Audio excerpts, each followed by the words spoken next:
Olá pessoal, sou o Fernando Melo, diretor de operações na Saraf Controle Patrimonial. Eu ajudo empresas a gerenciarem seus ativos imobilizados de forma eficiente e segura. Antes de começarmos, se você ainda não se inscreveu no canal, faça isso agora e ative as notificações para que você não perca mais nenhum vídeo. Hoje nós vamos entender sobre a importância da conformidade e transparência nas atividades empresariais. Quando a gente fala em conformidade, a gente está falando em regulamentações, leis e normas que estão relacionadas ao setor. E a transparência é a divulgação das informações claras e objetivas, com verdade, para os stakeholders, né, para as partes interessadas, ou seja, para quem é de interesse dentro do negócio. Quando a gente fala em stakeholders ou partes interessadas, não estamos falando somente dos sócios da empresa, mas de todas as partes interessadas, incluindo acionistas, se a empresa tiver, né, ações, e também os colaboradores, todo o universo com o qual essa empresa se relaciona, fornecedores, clientes, ou seja, todas as partes interessadas na saúde financeira dessa empresa. Primeiro vamos falar de conformidade. Quando a gente fala de conformidade, a gente tem escutado muito o termo compliance, né, nas empresas. E às vezes as pessoas olham para o compliance apenas como normas de conduta ou como aquela empresa se posiciona perante o mercado, leis de proteção de dados ou lei anticorrupção. Mas o compliance ou a conformidade, ela abrange vários departamentos da empresa. Na gestão do ativo imobilizado, por exemplo, nós temos que atender uma conformidade de leis, normas contábeis e até regulamentações direcionadas para alguns setores da economia, né, alguns ramos de atividade. Por exemplo, o setor elétrico, ou seja, de abastecimento de energia e distribuição de energia, tem normas reguladoras por parte da ANEEL. E essas normas são importantes, inclusive porque elas servem de suporte para que as companhias elétricas possam calcular e estabelecer as suas tarifas. Então eu não posso, por exemplo, se eu sou uma empresa do setor elétrico, eu não posso alterar a minha tarifa sem antes ter adotado alguns procedimentos, algumas avaliações internas com base nessa regulação que permita que eu mexa na tarifa que eu cobro do meu consumidor. Assim como a Agência Nacional de Transportes ou a Anatel também tem regulamentações para os seus respectivos segmentos. E eles vão direcionar a empresa de como ela deve fazer a contabilização, né, os registros contábeis no seu balanço patrimonial e também regras específicas para a gestão do ativo imobilizado. Por exemplo, a ANEEL tem um manual de controle patrimonial do setor elétrico, específico para esse segmento, com diversas normas e regras. Nós não vamos falar sobre isso hoje, vamos falar e tratar da importância de seguir essas regulamentações. E na gestão do ativo imobilizado, se eu não sigo essas regulamentações, eu posso ter algumas penalidades ou prejuízos, ou até ter uma revisão tarifária, por exemplo, distorcida. E não somente revisão tarifária, o próprio custo do produto ou serviço que a empresa oferece para o consumidor pode estar distorcido se eu não tiver uma gestão do ativo imobilizado que esteja em conformidade e transparente. Transparência nada mais é do que eu demonstrar nos meus relatórios financeiros o que de fato acontece na minha empresa.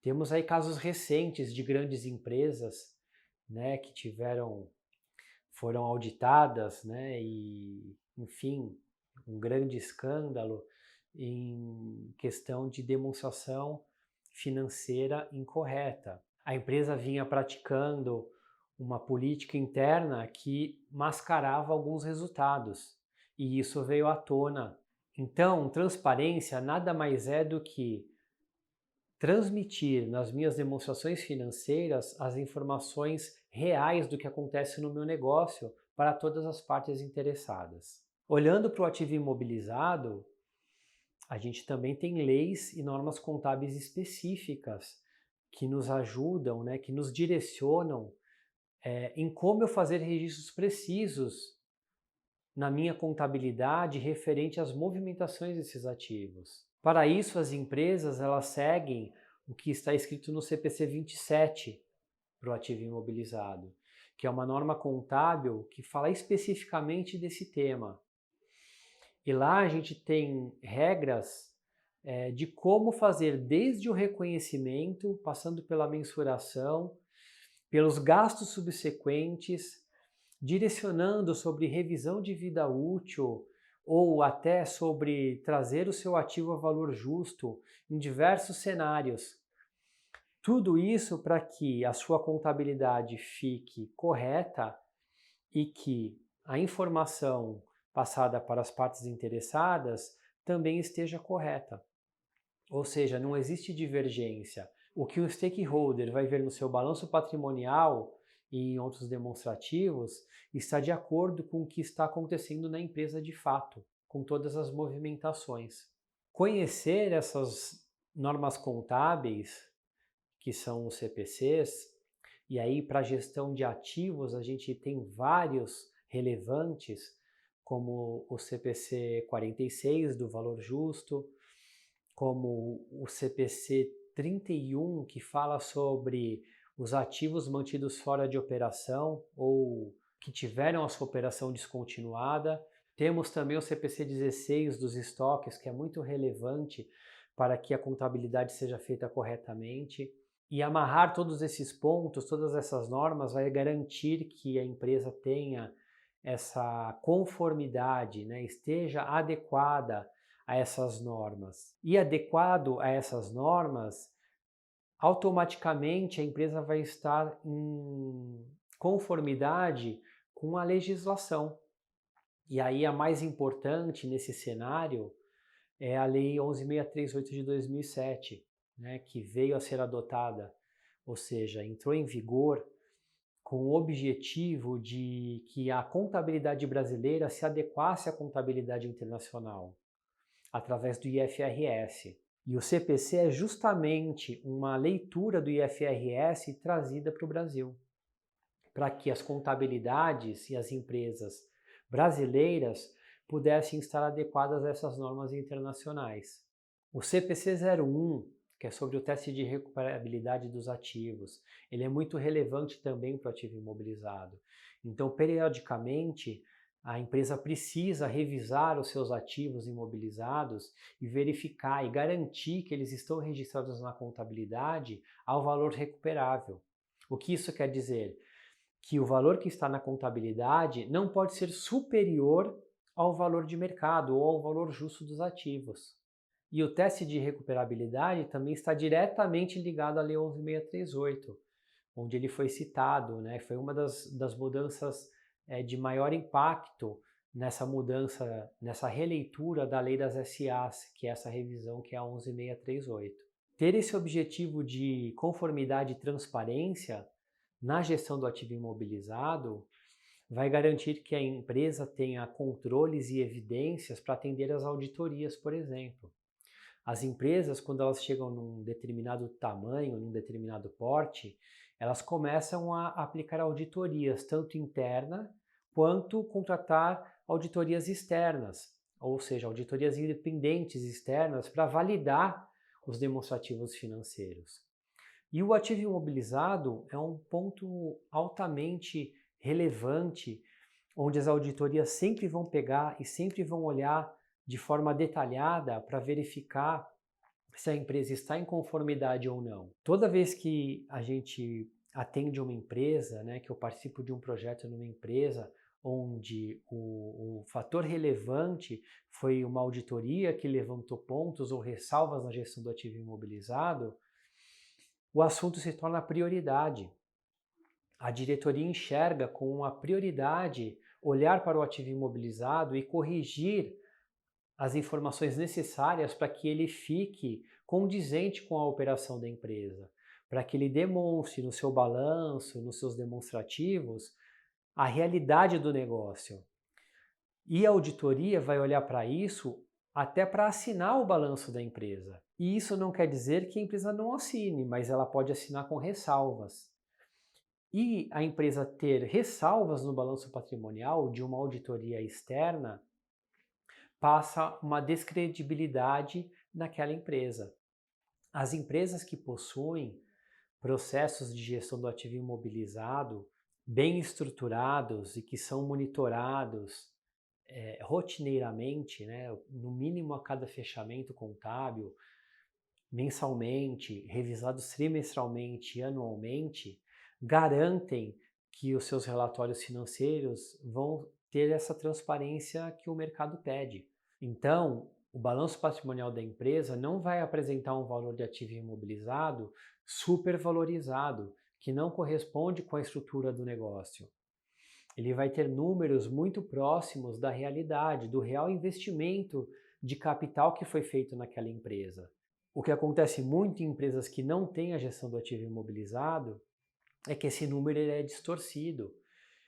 E muitas vezes ou ele mostra menos recursos que a empresa tem investido em capital para geração de receitas, ou às vezes mais recursos do que ela realmente investiu. Isso porque na gestão ela não controla as movimentações de novos investimentos e de desativação de investimentos que já não estão em operação. Esse aspecto do ativo imobilizado com um valor que não corresponde à realidade, ele pode ser muitas vezes visto como fraude. Existe uma lei americana, que é a Sarbanes-Oxley, que ela surgiu justamente porque as empresas maquiavam suas demonstrações financeiras para parecerem mais lucrativas do que realmente eram, e com isso aumentavam o valor das suas ações. Hoje no Brasil, muitas empresas que querem mostrar o quão são transparentes nas suas demonstrações buscam essa certificação com base nessa lei, que a gente chama que é a certificação SOX.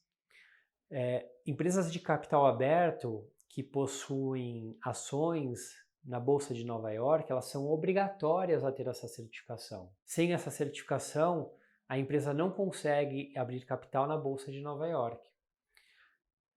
E empresas mais sérias aqui no Brasil adotam essa certificação mesmo sem ter capital aberto ainda, justamente para criar a cultura na empresa da importância da transparência nas demonstrações financeiras e com isso começar a atrair pessoas interessadas em ter uma participação no negócio.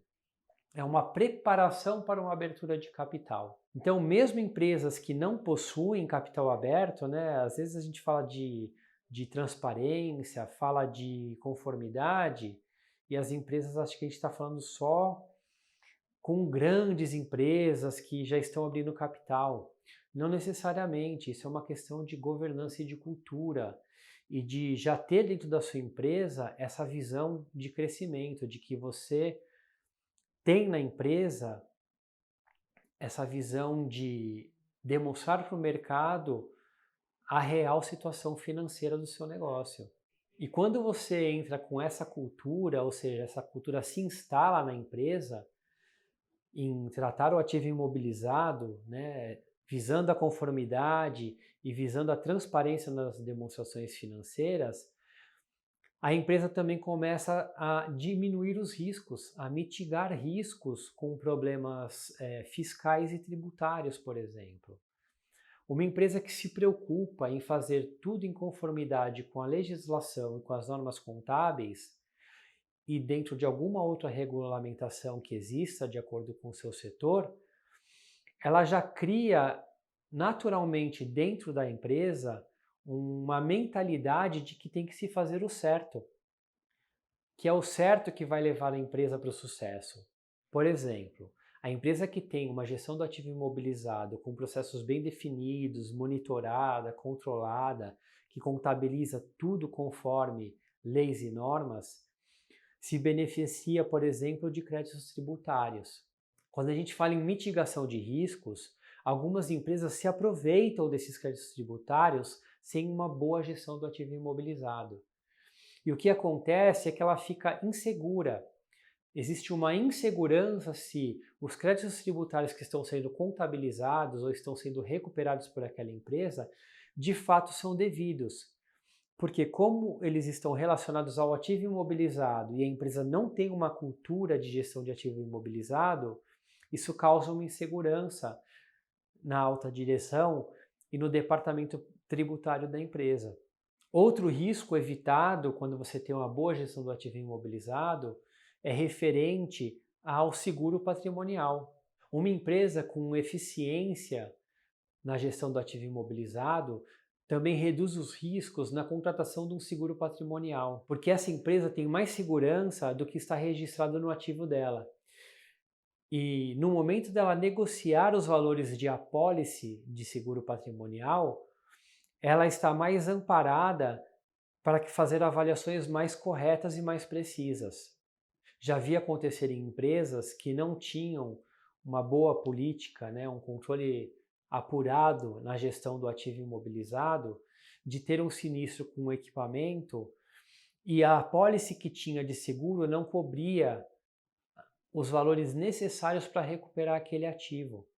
O valor registrado na contabilidade não correspondia ao valor necessário para recuperar esse bem. E em muitos casos eu já vi também a empresa nem ter o ativo imobilizado registrado. A gerência ou a alta direção nem sabia quanto valia aquele imobilizado, porque ele nunca esteve registrado na contabilidade.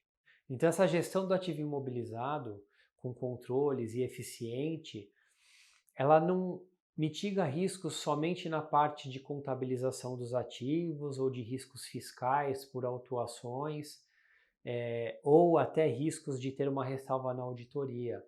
Ela também ajuda a empresa a ter uma visão mais clara também na avaliação de risco, na gestão de riscos na parte do seguro patrimonial.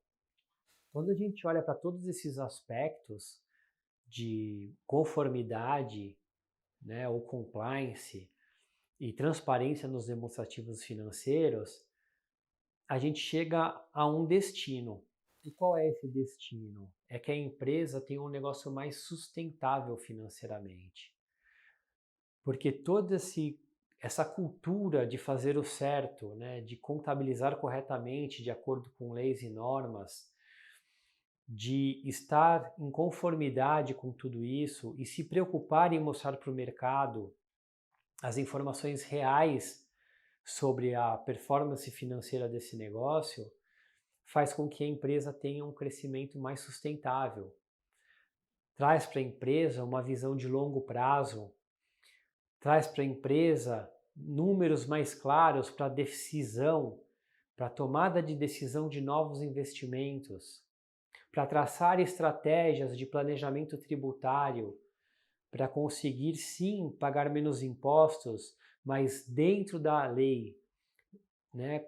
Ou seja, a elisão fiscal. Então, quando você ouvir falar em compliance ou conformidade, lembre desse aspecto da gestão do ativo imobilizado. Todos os ganhos que a empresa pode ter quando você tem uma gestão do ativo imobilizado em conformidade com as leis, com as normas contábeis, com regulamentações do setor que sejam específicas para o seu negócio, e o quanto isso vai fazer com que a empresa vá progredir no longo prazo e não é um negócio de um dia só ou de um curto prazo. Vimos nesse vídeo que a conformidade e a transparência são essenciais para qualquer negócio. Na gestão do ativo imobilizado, falamos sobre os registros precisos na contabilidade, falamos sobre auditoria, falamos sobre os relatórios financeiros transparentes, falamos também sobre fraude ou como evitar fraudes. Falamos também sobre mitigar riscos dentro do negócio e, por fim, falamos sobre sustentabilidade da empresa, sobre ela ter uma saúde financeira a longo prazo e não só no hoje. Se você gostou desse conteúdo, deixa seu like, Compartilha isso com os seus amigos, comenta para eu saber o que você achou e para a gente falar mais sobre o tema. Se inscreva no canal e até o próximo vídeo. Um abraço.